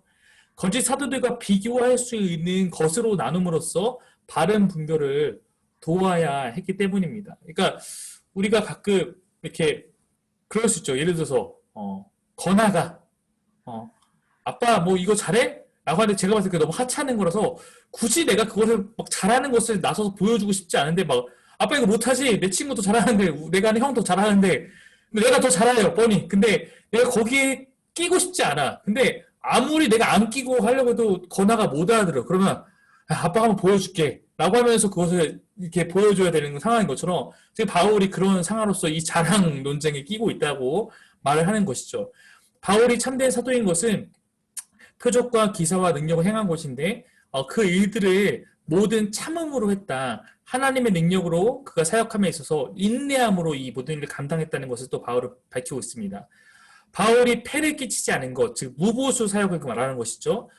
즉 바울이 고린도 교회에서 신세를 지지 않은 그러한 차이, 다른 교회에서는 사례를 받았지만 고린도 교회에서는 사례를 받지 않았으니까 이것이 차이를 둔 것이죠. 이것에 대해서 내가 이것 말고는 내가 고린도 교회에게 뭐 내가 빌립보 교회 가서는 더 좋은 것을 전하고 거기서 더 열심히 하고 고린도 교회에서는 그렇지 않고 이런 것이 없고 내가 다만 다른 교회와 고린도 교회를 차별한 것이 있다면 내가 너희한테는 사례를 받지 않은 이것만이 유일하고 난 언제나 늘 하나님 앞에 성실하게 최선을 다해서 사역했다. 내가 오히려 너희 가운데 공평하지 못하게 사례받지 않은 것을 용서해라. 이런 식으로 지금 반화법으로 이야기하고 있는 것입니다. 그 다음 부분을 보겠습니다. 네. 잠깐 이번 설명할 것이 있어서 바울은 예수님이 탄생하신 것이 이제 주전과 주후를 나누는 BC와 AD라는 기점이니까 그 후 51년경에 처음 고린도를 방문해서 교회를 개척했고 그곳에서 1년 반 정도를 사역했습니다. 이게 2차 전도 여행 때예요. 이후 고린도 전서를 보냄으로 보냈죠. 그럼에도 고린도 교회 문제가 해결되지 않았면 우리가 다 기억할 것입니다. 디모데가 가서 그 전인데 해결되지 않으니까 바울이 직접 갑니다. 이게 55년경이었어요. 근데 이 방문이 어떤 방문이 되냐면 고통스러운 방문이 됐어요. 왜냐면 가서 바울이 엄청난 모욕을 듣고 왔잖아요. 그 후 디도를 통해서 이제 혹독한 편지, 눈물 편지를 보냈을 때 효과가 있었고 고린도 후서를 이제 보내면서 그 후에 이제 쓰면서 너네가 디도의 의견에 따라서 달라졌다는 것이 내가 너무 기쁨이 된다 이런 얘기를 썼다가 이제 내가 이제는 세 번째로 너희한테 갈 거다. 첫 번째는 개척하러 간 거, 두 번째는 가서 이렇게 어려움을 겪었던 거, 세 번째는 이제 다시 너희 갈 것을 말하고 있는 것인데요. 원래는 이 9장까지 쓸 때는 이 세 번째 방문이 이제는 우리가 관계가 다 풀렸으니까 평화롭게 방문할 것이라고 기대했는데 10장에서 13장의 배경이 되고 있는 이제 거짓 사도 문제가 터졌기 때문에 어쩌면 이 세 번째 방문조차도 고통스러운 방문이 될 수도 있는 상황이 발생하게 된 것입니다. 그 사이에 그 상황이 좀 바뀐 것이죠. 그러므로 세 번째 방문이 이제 더 이상 그냥 평화로운 방문이 아니라 내가 어쩌면 너희가 이 나의 서신을 통해서도 변화되지 않고 계속 거짓 사도들을 따르고 있는 자들이 된다면 내가 이번에 너희한테 갈 때는 굉장히 다시 한번 엄격한 마음을 갖고 나아갈 수밖에 없다라는 것을 바울이 경고하면서 이제 계속 이야기를 하고 있는 거예요. 네, 12장 14절 그 세 번째 방문을 이야기합니다. 보라, 내가 이제 세 번째 너희에게 가기를 준비하였으나 너희에게 폐해를 끼치지 아니하리라. 내가 구하는 것은 너희의 재물이 아니요 오직 너희니라. 어린아이가 부모를 위하여 재물을 저축하는 것이 아니요 부모가 어린아이를 위하여 하느니라. 내가 너희 영혼을 위하여 크게 기뻐함으로 재물을 사용하고 또 내 자신까지도 내어주리니 너희를 더욱 사랑할수록 나는 사랑을 덜 받겠느냐. 네. 바울이 원래 당초에 계획이 원래 맨 처음에 초기 이 고린도 전서 쓰면서 계획이 뭐였냐면 처음에는 두 번째 방문을 할 때 원래는 마케도니아를 들려서 거기서 연보를 걷고 고린도에 와서 연보를 걷어서 예루살렘으로 바로 갈 예정이었는데 이것이 안 된 이유는 고린도 교회의 관계가 악화되었기 때문이었잖아요. 그래서 마케도니아 거치지 않고 바로 갔다가 거기서 엄청나게 깨진 다음에 마케도니아 갔다가 바로 돌아가 버렸기 때문에 연보의 이 사명을 다하지 못했습니다. 그러니까 세 번째 가는 이 목적 자체는 이제 연보가 이 방문의 주된 목적 가운데 하나였어요. 그래서 8장 9장의 이야기 먼저 했던 것이죠. 8장 9장의 이 얘기 먼저 했던 것이죠. 세 번째 방문은 연보의 계획을 실천해야 되기 때문에 지금 그 부분에 대해서 말하는데 오해가 생기지 않도록 계속해서 설명하는 거예요. 그러면서 내가 너희한테 물질을 거두러 가는 것이 아니라 내가 오히려 구하는 것은 너희가 하나님 가운데서 하나님의 백성답게 살아갈 수 있도록 그것을 위해서 난 항상 힘쓰는 것이다 라는 얘기를 하고 있고 연보에 동참하는 것조차도 이것이 무언 어떤 너희가 돈을 뺏는 문제가 아니라 너희가 이 일을 통해서 하나님의 백성으로서의 그런 삶과 주님이 주신 복을 받게 하기 위해서 하는 것이다. 이것을 계속 다시 한번 강조하고 있는 것입니다. 하여간 어떤 이의 말이 내가 너희에게 짐을 지우지는 아니하였을지라도 교활한 자가 되어 너희를 속임수로 취하였다 하니 내가 너희에게 보낸 자 중에 누구로 너희의 이득을 취하더냐. 내가 디도를 권하고 함께 한 형제를 보내었으니 디도가 너희의 이득을 취하더냐. 우리가 동일한 성령으로 행하지 아니하더냐. 동일한 보조로 하지 아니하더냐. 바울은 고린도 교회가 갖고 있는 이 헌금에 관련된 여러 가지 오해에 대해서 강하게 반박하며 그들에게 자신이 그러한 오해가 된 행동을 한 적이 있는지를 되묻고 있는 거예요. 그리고 여기서 디도와 한 형제를 언급한 이유는 8장 9장에 보면 그들이 이 연보를 걷는 일에 그 담당자들이었기 때문에 우리도 다 이 부분에 있어서 깨끗하다. 우리가 다 이 부분에 너희한테 신뢰할 것이 사람들이 아니냐라고 이렇게 말을 하고 있는 것이고 우리는 이 부분에 대해서 투명하게 행한다라는 것을 다시 한번 말하고 있는 것입니다. 너희는 이때까지 우리가 자기 변명을 하는 줄로 생각하는구나. 우리는 그리스도 안에서 하나님 앞에 말하노라. 사랑하는 자들아, 이 모든 것은 너희의 덕을 세우기 위함이니라. 네, 바울이 이런 얘기죠. 내가 지금까지 이렇게 구구절절 이렇게 이야기하는 것은 내가 변명하고자 하는 게 아니라 내가 하나님 앞에서 진실함 가운데 너희한테 설명한 것이고 내가 이렇게까지 하는 것은 너희를 사랑하고 너희의 덕을 세우기 위해서 이렇게 하는 거야 라고 설명하는 거예요. 여러분 인간관계에서 포기하는 게 언제나 가장 쉬운 처리 방법입니다. 우리 요즘 말로는 손절이라고 하잖아요. 그렇죠? 네, 이게 아예 관계를 끊는다고 하는 것이죠. 뭐 인간관계에서 가장 편한 방법은 애써 변명하거나 설득할 필요 없이 그냥 마음에 안 들고 더 이상 관계하기 싫은 사람이 있으면 포기하고 관계를 끊으면 되는 것입니다. 혹은 누가 뭐라고 해도 그냥 무시하고 침묵하면 돼요. 이것이 세상의 방법일지 모릅니다. 그러나 바울은 고린도 교회에 대해서만큼은 그렇게 하지 않는다는 거예요. 하나님께서도 죄로 돌아선 우리를 손절하거나 포기하지 않으시고 또한 바울 또한 고린도 교회를 포기하지 않았기 때문에 구구절절한 편지를 쓰는 것입니다. 여러분 사실 하나님께서 우리가 죄를 벗삼고 하나님의 뜻대로 살지 않고 돌아섰을 때 하나님이 아쉬울 것이 없지만 아쉬울 것 없는 하나님께서 손 내미셨고 어쩌면 구차하게 이렇게 변명할 필요가 없는 바울이 구차하게 변명하고 있는 이유는 모두 다 이 대상을 잃지 않고 있기 때문에 사랑하기 때문에 이렇게 하고 있는 것임을 여러분이 이해하셔야 될 거예요. 그 다음 부분 한번 보겠습니다. 내가 갈 때 너희를 내가 원한 것과 같이 보지 못하고 또 내가 너희에게 너희가 원하지 않는 것과 같이 보일까 두려워하며 또 다툼과 시기와 분냄과 당짓는 것과 비방과 수군거림과 거만함과 혼란이 있을까 두려워하고 또 내가 다시 갈 때 내 하나님이 나를 너희 앞에서 낮추실까 두려워하고 또 내가 전에 죄를 지은 여러 사람의 그 행함과 더러움과 음란함과 호색함을 회개하지 아니함 때문에 슬퍼할까 두려워하노라. 바울의 이 세 번째 방문이 두 번째 방문에서 서로 굉장히 불편하고 힘들었던 것처럼 되지 않기를 다시 한번 말하고 있는 건데, 내가 이번에 갔을 때도 너희가 계속 돌이키지 않는 모습 때문에 우리가 이렇게 뭔가 안 좋게 마주하게 될까 봐 두렵다. 세 번째 방문은 좀 그렇게 되지 않았으면 좋겠고, 우리가 그 디도를 통해 보낸 혹독한 편지를 통해서 회복된 관계가 되었는데, 거짓 사도들 때문에 다시 깨어지는 일이 없도록 너희가 이 편지를 보고 부디 거짓 사도들의 그런 관계로부터 벗어나서 돌이키고 회개해서 다시 우리가 좀 좋은 모습으로 마주하고 싶다. 이렇게 지금 바울이 말을 하고 있는 것입니다. 네, 마지막 13장 말씀 보겠습니다. 제13장. 내가 이제 세 번째 너희에게 가리니 두세 증인의 입으로 말마다 확정하리라. 내가 이미 말하였거니와 지금 떠나 있으나 두 번째 대면하였을 때와 같이 전에 죄 지은 자들과 그 남은 모든 사람에게 미리 말하노니 내가 다시 가면 용서하지 아니하리라.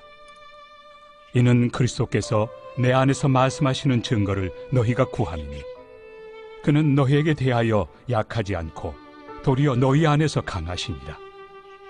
그리스도께서 약하심으로 십자가에 못 박히셨으나 하나님의 능력으로 살아계시니 우리도 그 안에서 약하나 너희에게 대하여 하나님의 능력으로 그와 함께 살리라. 네, 편지의 마무리 부분인데요. 13장에 와서까지 지금 이러한 어조로 내가 용서하지 아니하리라 이렇게 말하는 것은 사실 이제 이례적입니다. 원래 편지의 마무리는 이제 훈훈하게 가야 되거든요. 그만큼 고린도 교회의 이 거짓 사도들의 문제로 인해서 발생한 문제가 심각하였기 때문에 바울이 끝까지 계속해서 이런 얘기를 하고 있는 것입니다. 여러분, 내가 너희를 용서하지 않겠다는 것은 가서 치리하겠다는 것이죠. 다른 말로 건징이라고 할 수 있는데, 한국 교회 내에서 과거에는 건징이 굉장히 많이 있었다라고 합니다. 건징이 무엇이냐면 교회에서 어떤 잘못된 덕이 되지 못하는 행동을 한 사람에 대해서 그냥 목사가 혼자만 아니라 함께 공동체 내에서 그 사람의 치리의 문제를 다루고 건징을 하게 될 경우는 모든 공동체 앞에 이 누구 집사님이 이런 문제를 일으켰기 때문에 우리가 이 부분에 대해서 이런 건징을 합니다. 뭐 이런 내용들이 있어요. 그 건징의 내용은 뭐 여러 가지가 있었다고 합니다. 근데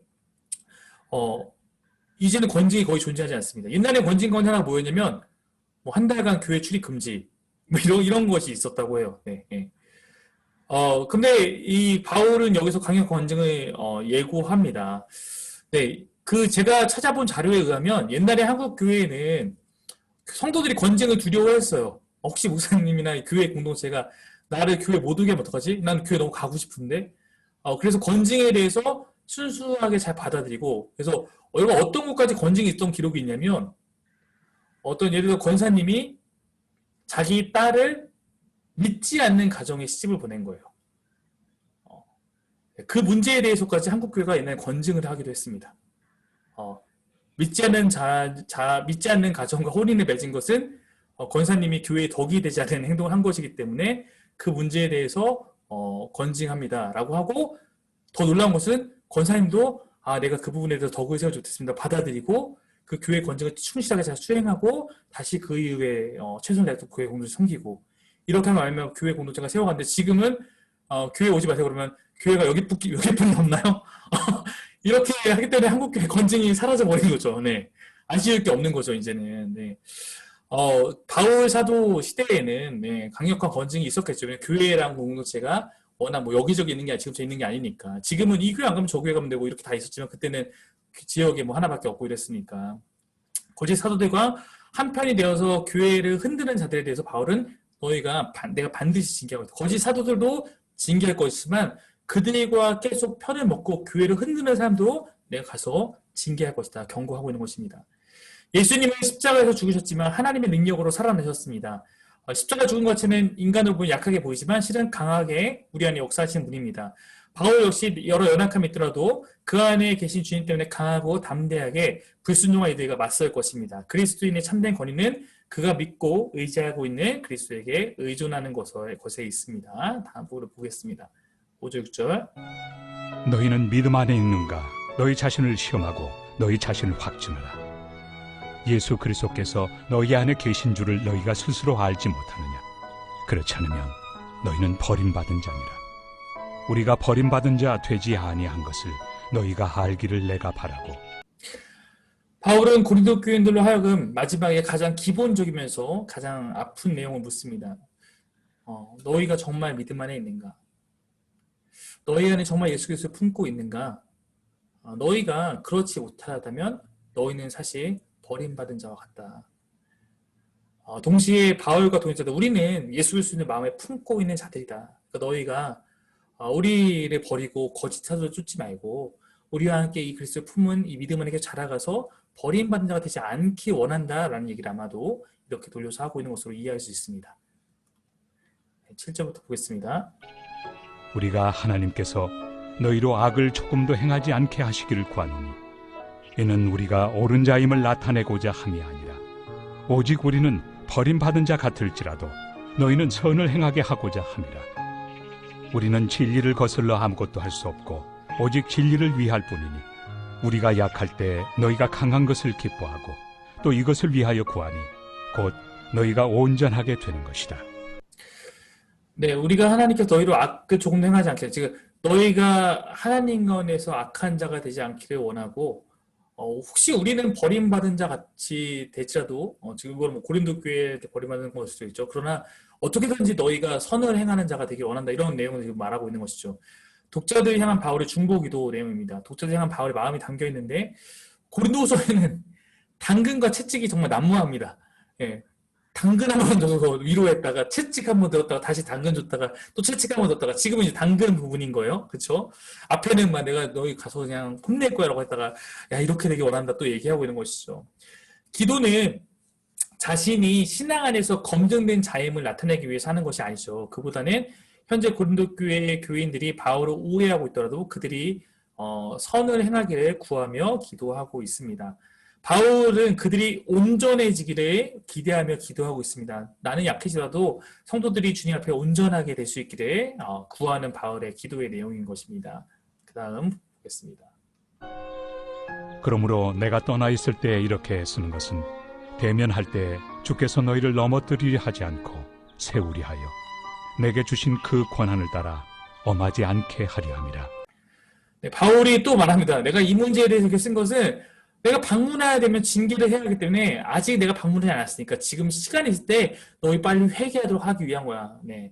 채찍이죠. 네. 당근 채찍이 오가고 있습니다. 이번엔 또 채찍, 야, 너희 지금 내가 가면은 어쩔 수 없이 내가 너희 혼내야 되니까 빨리 그 전에 회개해라. 내가 너희 엄하게 하지 않도록 해라. 이렇게 또 말을 하고 있는 것입니다.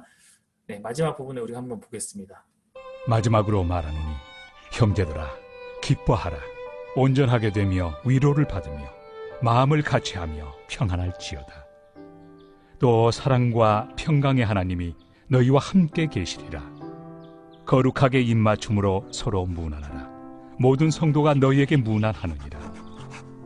주 예수 그리스도의 은혜와 하나님의 사랑과 성령의 교통하심이 너희 무리와 함께 있을지어다. 아멘. 네, 여기까지가 이제 고린도 전체 마무리 내용인데요. 마지막 부분은 이제 말 그대로 편지의 마지막 인사입니다. 거짓 사도들의 문제로 어수선한 교회에게 그럼에도 기쁨과 평안이 있기를 구하고 있습니다.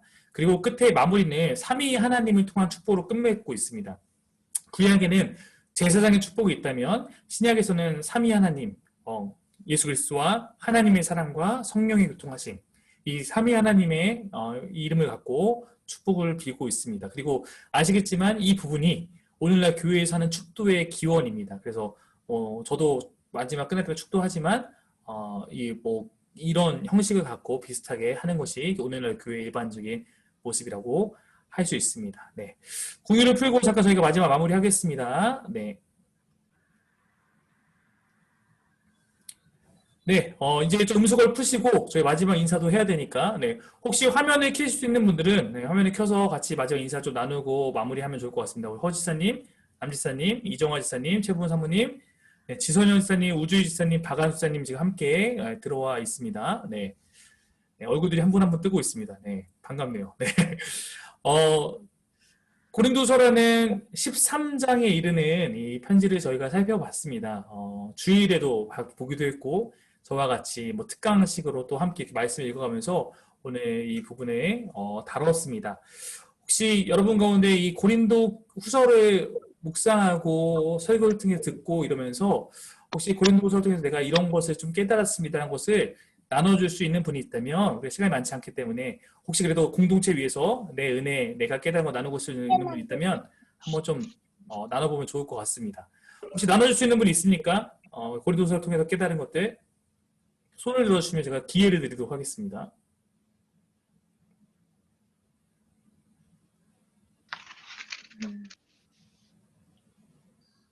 네, 비치이사님. 네? 네, 아닌가요? 네. 음, 그냥 어,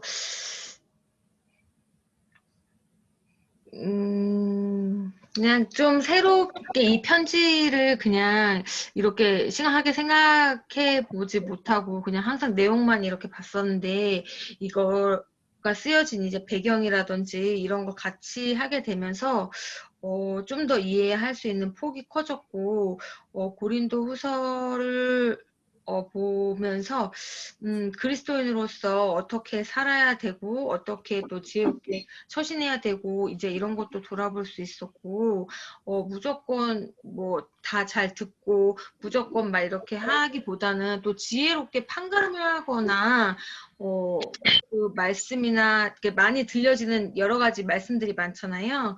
그거에 대해서도 내가 지혜롭게 대처할 필요가 있다. 이런 것들에 대해서도 또 한번 생각해 볼 수 있는 그런 시간이었던 것 같습니다. 네, 감사합니다.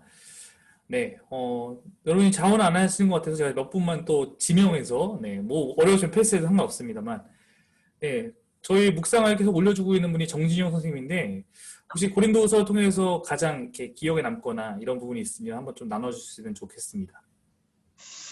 어,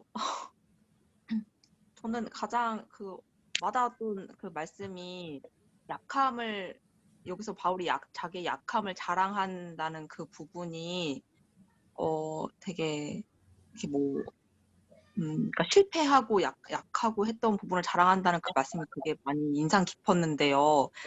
아까 막 그런 생각나는 간증이 있냐고 물으셨을 때 그 지선아 사랑해 그 책이 생각나더라고요.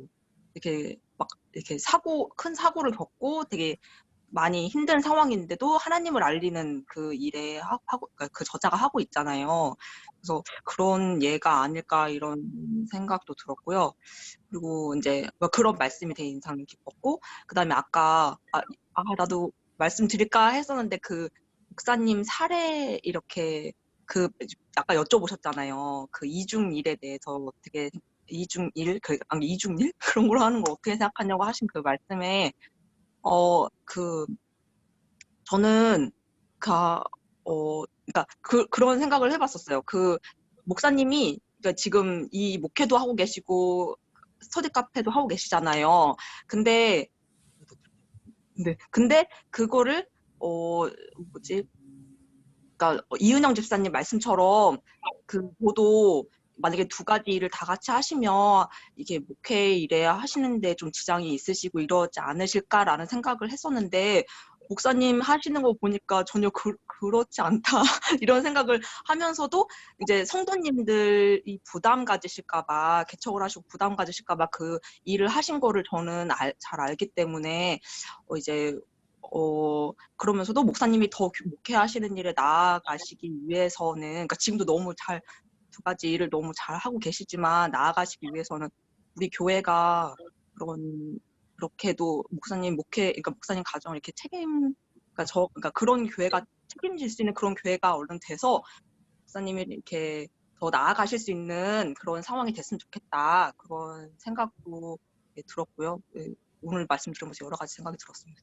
네, 항상 묵상 잘 올려주셔서 감사하고 중보기도 운동의 중심에 서 있으면 감사드립니다. 네, 지난주부터 이 청년이 항상 저의 마음을 이제 좋게 하는데, 네, 다은이 한번 얼굴 비춰주면서, 인사만 해, 인사만. 야, 혹시 다은이 고린도서에서 제일 기억에 남는 거 있으면 하나만 짧게 나눠주세요. 저요?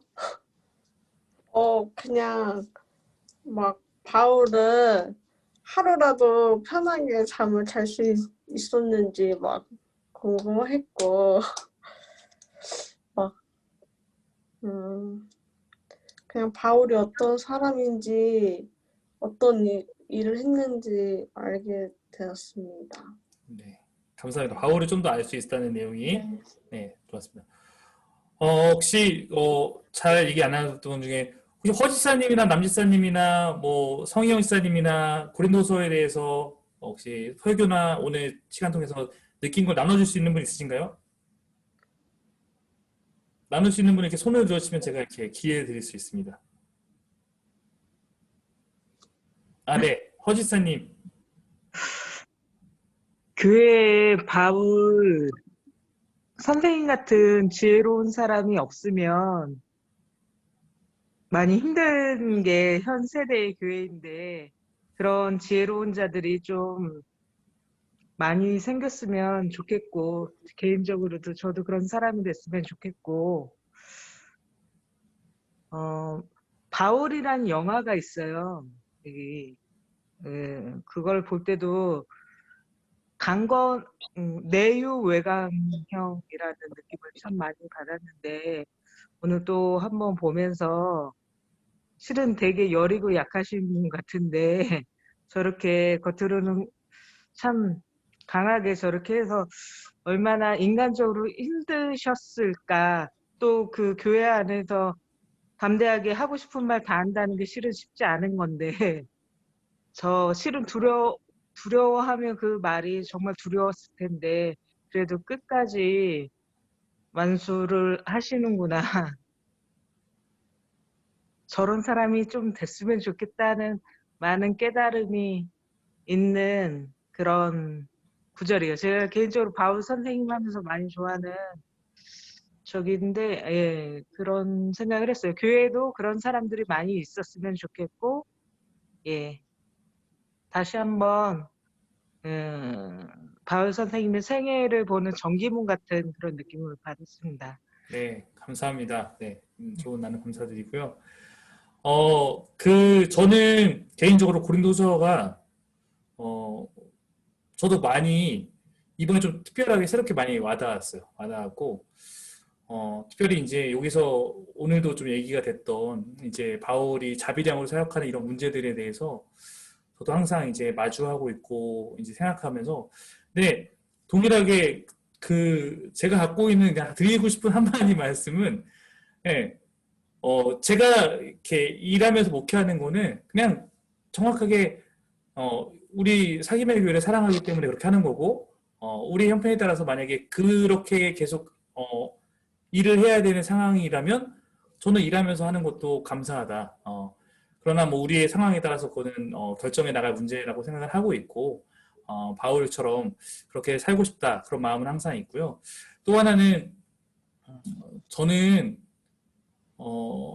특별히 고린도후서에서 바울이 구차하게 변명하는 모습이 이번에 굉장히 다르게 다가왔어요. 특별히 저도 이제 그전에는 부교육자로 삶을 살았으니까 잘 몰랐는데 사귐의 교회 안에서 이런 분란이 똑같이 일어나게 되면 나는 어떻게 할 수 있을까라는 질문을 굉장히 많이 해보면서 고린도서를 보게 됐던 것 같아요. 진짜 옛날에는 그냥 이렇게 그런 문제에 대해서 막 자기를 주장하고 변명하고 이게 그냥 멋없는 모습이라고 여겼던 것 같아요. 제가 이제 개척을 하기 전까지는 뭐 그런 일 있으면 구차하게 뭐 이런 근데 만약에 아까 얘기했듯이 이 교회에서 누군가가 잘못된 길에 빠져 있거나 그랬을 때 구차하게 매달려서도 그 사람을 잡으려고 하는 것이 구차한 게 아니구나라는 걸 하나 느꼈고 두 번째는 이 교회 안에 나에 대한 오해가 있다 그래서 사람들 미워하니까 나 그냥 이 교회 떠날래라는 것이 정답이 아니라 그래도 할 수 있을 만큼의 권면과 할 수 있을 만큼의 나의 어떠한 부분에 대해서 때로는 증명하고 오픈하고 그런 것들이 물론 그럼에도 불구하고 먼저 하나님 앞에서 내가 잘못한 게 있으면 책임을 져야 그렇지만 그렇지 않은 오해들에 대해서 바울의 모습들이 구체한 것이 아니라 정말로 교회를 사랑하기 때문에 하는 것이란 것에 대해서 조금은 이해함들이 생겨서 아직은 정확하게 저도 모르겠지만 그리고 우리 교회에 당연히 그런 일들이 발생하지 않기를 가장 먼저 원하지만 그러나 바울이 교회를 사랑하고 하나님을 사랑하고 복음으로써 사람을 잃지 않기 위해서 했던 그 하나하나의 모습들이 목회자로 살아가는 저한테 굉장히 큰 도전이 됐고 이런 부분들에 대해서 저도 좀 많이 느끼는 굉장히 중요한 좋은 그런 기회였다라고 생각이 좀 듭니다. 네. 우리가 좀 이렇게 하면서 고린도서를 마무리할 거고요. 이제 당분간 좀 시편으로 하나하나의 시를 보면서 이제 읽어가도록 할 텐데 우리가 마무리하면서 한 번씩만 그래도 좀 얼굴을 보고 싶기 때문에 제가 한 번씩 이름을 불러드리면 인사하면 카메라가 그 인사하는 곳에 갈 거니까 짧게 그냥 우리 인사하면서 마무리하면 좋겠습니다. 정지사님부터. 정은진 이사님. 네. 그냥 인사하시면 돼요. 네. 네, 안녕하세요. 네, 정사님 참여해 주셨고요. 네. 이미치 이사님. 네, 안녕하세요. 이렇게 하는지 몰랐네. 네, 금요일 예배 또 봬요. 네. 이성 이사님 참여하셨습니다. 안녕하세요. 네. 닭장 같은 데 계신 건 아니죠? 네. 네. 우리 유진 지사님, 성희영 지사님 인사 한번 해주십시오. 안녕하세요. 네, 부부가 이렇게 함께함이 아름답습니다. 네, 또 부부 우리 지선영 지사님, 정정 선생님도 한번 인사해 주십시오. 좋은 밤 되세요. 네, 이은영 지사님. 네. 반가워요. 네, 끝. 네, 그래서 네, 다은이. 안녕하세요. 네, 어른들이 지금 다은이의 이걸 활짝 지금 방긋 웃으셨어요. 네. 네, 김정아 지사님. 함께함이 행복했습니다. 안녕히 주무세요. 네, 감사합니다. 허공진 지사님. 감사합니다. 네, 감사합니다. 네, 남인혜 지사님. 반갑습니다. 네, 이쁜 얼굴 나왔습니다. 드디어. 네, 최보은 사모님 음소거 주셔야 됩니다. 네. 네, 감사합니다. 네. 네. 네, 박한수 선생님 인사하시러 들어오셨습니다. 박한수 선생님 한번 음소거 부분 해제하시고 박한수 선생님 음소거 해제해 주십시오. 네, 인사 한번 해주십시오. 네, 오늘 좀 늦게 왔어요. 오늘도 좋은 말씀 좋습니다. 감사합니다. 네, 감사합니다. 네, 이정아 선생님. 사랑합니다. 좋은 밤 되세요. 네, 우주희 선생님도 함께 하셨는데 우주희 선생님 지금 화면이 안 나와서 네, 나옵니다. 네, 마지막 인사해 주시면 될 것 같습니다. 저희 은빈이가 렌즈에다가 테이프를 붙여놨어요. 그래서 잘 안 나와요. 네. 함께해서 감사하고 너무너무 좋았습니다. 네. 행복한 밤 되세요. 그것이 알고 싶다 같은 분위기였습니다. 네. 네. 아무튼 모두 감사하고 네, 금요일 예배는 현장에서 진행할 예정이니까 현장에서 기쁜 마음으로 뵙고 혹시 카페에 야경을 즐기고 싶은 분은 좀 일찍 오셔서 네, 같이 이렇게 교제 나누고 예배하면 좋을 것 같습니다. 네, 기도하고 마무리하겠습니다. 하나님, 우리가 함께 말씀을 배워가고 또 이렇게 함께 나눌 수 있는 행복함 주시니 감사합니다. 오늘 이 말씀에서 깨달은 것을 갖고 내 삶을 주님께 드리며 나아갈 수 있는 사귐의 교회 될 수 있도록 인도하여 주옵소서. 감사드리며 예수님 이름으로 기도드립니다. 아멘. 아멘. 네, 안녕히 계십시오. 안녕히 계세요.